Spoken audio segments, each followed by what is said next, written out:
ये आजाद भारत है और यहाँ संविधान है। अगर कोई किसी गरीब को सताने का काम करेगा तो कानून व्यवस्था है, और अगर पुलिस भी अपना काम नहीं करेगी तो भीम आर्मी के लोगों को अपना काम करवाना आता है। किसी के दबाव में नहीं चलेगा देश। ये अपमान है समाज का कि कोई डोल पे नहीं जाएगा, ट्यूबवेल पे नहीं जाएगा, समाधि पे जाएगा। वैसे तो हमें जरूरत ही नहीं किसी के यहाँ जाने की, लेकिन ये आज़ाद भारत में अगर कोई ऐसी मानसिकता रखता है तो वो गांव में भी और समाज में भी झगड़ा करवाने का प्रयास करवा रहा है। शायद सरकार को इस लोगों पे कठोर कार्रवाई करनी चाहिए। ये मैंने आज़ादी से पहले तो सुना था, मुनादियाँ होती थी हमारे खिलाफ कि हम मंदिर में नहीं जाएंगे, यहाँ नहीं जाएंगे।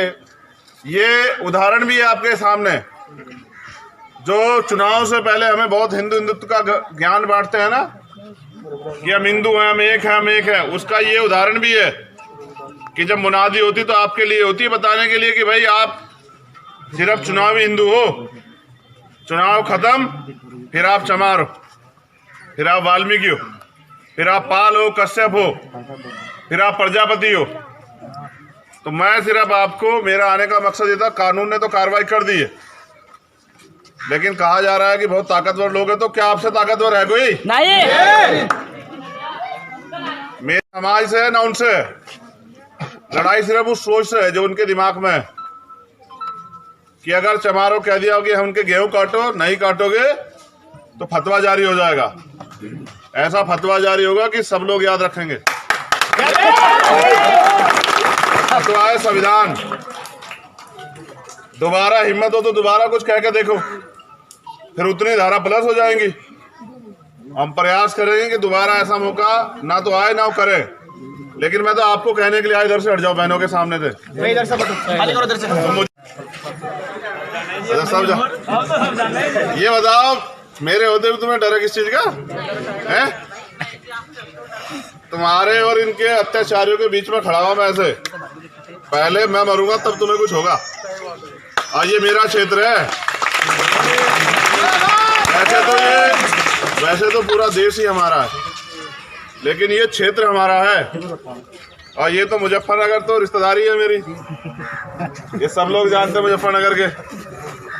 मगर फिर भी मेरा परिवार यहाँ रहता है, मेरी बहनें माताएं रहती है। उनकी तरफ कोई आंख उठाएगा तो इलाज हो जाएगा, और ऐसा इलाज के लोग याद रखेंगे। कोई किससे डरने की जरूरत नहीं है। आप मेहनत मजदूरी करके अपने घर को चलाते हो, किससे दबने की जरूरत नहीं है। तो भीम आर्मी के लोग हैं यहाँ, हाल तो उन्हें अपनी गलती का एहसास हो गया होगा, लेकिन तो उनके समाज के लोगों को सोचना चाहिए। अब भाई अगर आपको इतना ही खेती करने का शौक है तो अपने आप काटने लग जाओ। जब आपको खेती करने का शौक है तो अपने आप जाओ धूप में काट के देखो, आपको एहसास होगा। हम मेहनत मजदूरी करते हैं लेकिन स्वाभिमान के साथ समझौता नहीं करते हैं। तो ये अगर किसी गलत दिमाग में गलत फहमी तो दूर करे। आपसे मेरा निवेदन है कि डरना नहीं है किससे। हमारे बीच में इतने मजबूत नौजवान खड़े हैं, हमें डरना नहीं है। हम संविधान को मानना, किसी का बुरा नहीं करना, लेकिन मेहनत मजदूरी तो करेंगे, लेकिन पढ़ लिख के आगे बढ़ेंगे। ताकि हम वही करने, वो खेत में मजदूरी करने लायक हैं? नहीं। क्यों भाई? पढ़ लिख का अधिकार मिला नहीं मिला? बाबा साहब दिया है। तो जिनको ऐसी सोच है उनके लिए कानून है। लेकिन मैं आपको बस इतना बताने के लिए आज पावर्टी में रहने वाले तमाम शोषित वंचित वर्ग के लोगों, आप परिवार हो मेरा, मैं आपका खून हूँ। जब तक मैं जिंदा हूँ तब तक तो बेफिक्र हो गए, किससे डरने की जरूरत नहीं है। रही बात, कोई ऐसा मामला नहीं है, आप सब लोग जानते हैं, जिसमें कभी आपको निराश किया गया हो। है कोई मुजफ्फरनगर में ऐसा मामला नहीं जिसमें भीम आर्मी के लोग ना अड़े हो? नहीं। हमारी लड़ाई फिर, क्योंकि हम तो पढ़ाने का काम कर रहे हैं, लेकिन पढ़ाई, ये भी पढ़ाई करानी पड़ेगी। तो मैं चाहता हूं उनको भी तथागत सद्बुद्धि दें कि वो याद करें कि ये गुलाम भारत नहीं है, 1950 से पहले वाला संविधान है। सबको बराबरी के अधिकार है, सबका सम्मान है, गरीब हो चाहे अमीर हो, छोटा हो चाहे बड़ा हो। और कोई अगर अपमानित करने का काम करेगा तो उसको सजा मिलेगी। फिर पूरी सरकार मिलकर नहीं बचा सकती। लेकिन ये खोखला सच भी अपने दिमाग से निकालो, ये बात महत्वपूर्ण है। जो लोग पूरे चुनाव के समय हमारे लोगों को पढ़ाते हैं कि भाई हम सब एक हैं, हम एक हैं, हम हिंदू हैं, हिंदू हैं, वो आज कहाँ हैं? कितने लोग आए यहाँ आपको बताने के लिए कि नहीं भाई वो गलत है? क्यों नहीं आए बताओ? साल हिंदू हम सब आ जाएंगे आपके आने के बाद। हाँ, अब आते रहे, कोई फर्क नहीं पड़ता। आप सिर्फ चुनाव वाले हिंदू हो जिनकी जरूरत चुनाव में वोट के लिए। जिस दिन वोट का अधिकार आपसे चला गया ना, उस दिन ना आपको कोई हिंदू बताएगा ना आपकी गली में आएगा। अब तो देश के प्राइम मिनिस्टर भी आपके पैर धोते हैं और मुख्यमंत्री जी भी दलितों के यहाँ जा खाना खाकर दिखाते हैं, जैसे एहसान कर रहे हो, जैसे हमारा कोई खाना नहीं खा सकता। चला गया वो समय। अब तो हमारे लोगों ने बड़े बड़े बंगले बनाए हुए, मुख्यमंत्री चाहे तो हमारे आगे खाना खा ले। ऐसा खाना शायद उनको वहां भी ना मिलता हो मठ में, जैसा हमारे यहाँ मिलता है। क्योंकि ये खून पसीने की मेहनत का जो है ना, वो ये खाना है। ये सरकारी खाना थोड़ा ही है जिसके पैसे सरकार देती हो। तो आप में से किसी कोई डर भय है? किसी कोई धमका रहा है, कोई किस तरह की वो दिमाग में हो तो बताओ मुझे। यहीं डेरा डाल देंगे, फिर यहाँ का प्रशासन यहीं घूमता फिरेगा। फिर लड़ाई उस सोच से है, ना कि व्यक्ति से। और वो सोच खत्म होनी चाहिए। हम इंसान हैं, इंसानों जैसा सम्मान चाहते हैं बस। और मेरा नौजवान साथियों से अपील है कि वो ये अपील बहुत ज़रूरी है,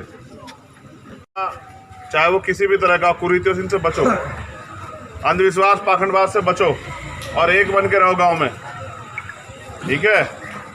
चंद मुट्ठी भर लोग इतने बड़े समाज को नहीं डरा सकते हैं। हम डरे इसलिए हैं, वो उनके हौसले से बड़े क्योंकि हम लोग एकजुट नहीं हैं। तो आप लोग सामाजिक रूप से तो एकजुट रहा करो, ठीक है। देखिए, मैंने गुलाम भारत में तो सुना था कि मुनादी होके तो ये फरमान जारी होते थे किसी समाज के लिए, लेकिन आज़ाद भारत में ये मैंने पहली मुनादी अपने संघर्ष के काल में सुनी और मुझे इससे बड़ी तकलीफ। इसमें मेरे दो मत। पहला मत कि पूरे जब इलेक्शन टाइम आता है ना, तो तमाम लोग हमें बताते घूमते हैं कि दलित जो है वो हिंदू, और जब चुनाव खत्म हो जाते हैं तो फिर ये इस तरह का व्यवहार दलितों के साथ होता है और बड़े पैमाने पे होता है। ये तो वीडियो बन गई है, वरना अगर पुलिस में ये लोग कंप्लेन करते तो पुलिस ही कहती कि ये झूठ है। तो मैं समझता हूँ इस तरह की सोच एक व्यक्ति से नहीं, इस सोच से लड़ाई। प्रधानमंत्री जी पैर धोते हैं दलितों के, मुख्यमंत्री दलितों के घर जाकर खाना खाते हैं, और आज उन्हीं दलितों को कहा जा रहा है आज़ाद भारत में जब संविधान है, बराबर के अधिकार है कि डोल पे दिख जाएंगे, समाधि पे चले जाएंगे, ट्यूबवेल पे जाएंगे तो 5,000 रुपये जुर्माना, 50 जूते। कौन मार देगा 50 जूते? जूते मारना तो हम भी बहुत अच्छी तरह जानते हैं, हम तो चमड़ा बनाना भी जानते हैं। तो मैंने सिर्फ उनको मैं ये बताने के लिए, बाकी काम पुलिस अपनी कार्रवाई कर रही है, कि ये अन्याय और ये तुगलकी फरमान अब चलेंगे नहीं। आज़ाद भारत और संविधान है यहाँ, और इस अन्याय को हम लोग बर्दाश्त भी नहीं करेंगे। मैं अपने समाज से ये विश्वास बताने के लिए कि हम लोग हैं यहाँ, और ऐसे लोग अपनी मानसिकता बदले। ये गुलाम भारत नहीं है, आज़ाद भारत है, और यहाँ सबको बराबरी के अधिकार है। जो संविधान के विरोध में जाएगा उसको फिर अन्याय करने पे अन्याय सहना भी पड़ेगा, फिर कानून के अनुसार कार्रवाई होगी। दलित महिलाएं वो जंगल भी नहीं जा रही है जी, तो क्या लगता है प्रशासन को सोचता है उसका तरीका, लेकिन एक भी सिपाही गाँव में नहीं है। मैं अभी यहाँ के अधिकारियों से बात करूँगा। पहले मैंने समाज से बात की है।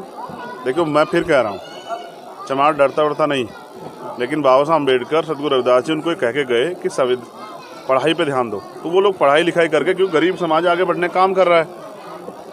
अगर लड़ने की बात हो तो हमारी आबादी इतनी है, लेकिन हम लड़ना ही नहीं चाहते, हम तो आगे बढ़ना चाहते हैं। और तरक्की के रास्ते वो एजुकेशन से खुलेंगे। तो हम लोग पढ़ने वाले लोग हैं, संविधान के अनुसार चलने वाले लोग हैं। ये दहशत का माहौल ख़त्म हो, इसलिए मैं यहाँ हूँ। और मुझे आशा विश्वास है कि मेरे आने के बाद गाँव में दहशत का माहौल ख़त्म होगा। और मैं अधिकारियों से बात करूँगा कि जो धमकियाँ दी जा रही लोगों को, उन धमकी देने वाले लोगों पर भी कार्रवाई की जाए। जैसे एक अभी मुझे जानकारी मिली कि जिस बच्चे ने वीडियो बनाई उसको धमकी दी जा रही है कि उसको देख लेंगे। कौन देख लेगा? ये देखने दिखाने काम हम लोग बहुत अच्छी तरह जानते हैं। क्या कानूनी कार्रवाई से आप संतुष्ट हैं? देखिए, मैं तो अभी गांव में पहुंचा हूं। कानूनी कार्रवाई में वो एफआईआर भी देखूंगा, और मैं एसएसपी से बात भी करूंगा। मैं ये भी पूछूंगा सुरक्षा व्यवस्था क्या है, क्योंकि जिस व्यक्ति ने किया ये पहला काम नहीं है उसका। उसने पहले भी ऐसे कई तरह के फरमान जारी किए और इस तरह के लोगों को डराने धमकाने काम का, दबाव डालने का। और फिर उनका वो एक क्रिमिनल परिवार से भी आते हैं, किसी व्यक्ति को नुकसान हो सकता है। तो पुलिस ने क्या कार्रवाई की है, अब मैं वो सब चीज़ें जानूंगा। मैं बुलडोजर कार्रवाई का भी समर्थन नहीं करता, लेकिन मैं सोचता हूँ जिसने अपराध किया उसके अंदर कानून का डर होना चाहिए।